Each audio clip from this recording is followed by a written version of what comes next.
করার সময় আগে ঘোষণা কাজ এরপর যদি আর একবার চার্জশিট বদলান হয় সময় কেমন করা হয় এখন আজকে পর্যন্ত আমরা কিন্তু আমাদের আইনে সমাবেশ করতেছি এই সমাবেশ কিন্তু আমাদের আইনে থাকবে না আমরা ডক্টর ইউনূসের অফিস থেকে আন্দোলন শুরু করবো ইনশাআল্লাহ বছরে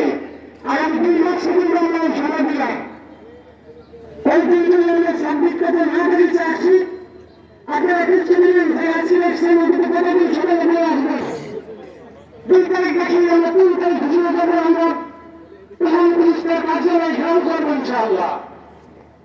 আমরা প্রায় সাংবাদিক ইউনিয়ন ঢাকা সাংবাদিক ইউনিয়নের পক্ষ থেকে এই আন্দোলনের সাথে ঐক্যমত পোষণ করছে আর চারটি সংগঠন আমাদের যারা আন্দোলনের সাথে সম্পৃক্ত ছিল আগে বাংলাদেশ ফেডারেল সাংবাদিক ইউনিয়ন ঢাকা সাংবাদিক ইউনিয়ন এবং নাগরিক পরিষদ ইউনিয়ন এদের সমন্বয় খুব দ্রুত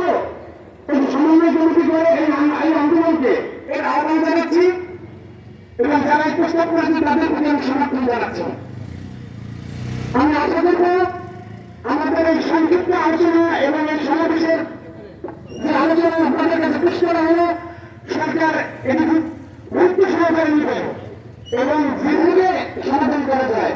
আপনারা সমাধান করবেন অন্যথায় আমরা যেভাবে 15.5 বছর ধরে রাস্তায় আন্দোলন করেছি 25টা ঘটিয়ে যেভাবে ঘরে ফিরেছি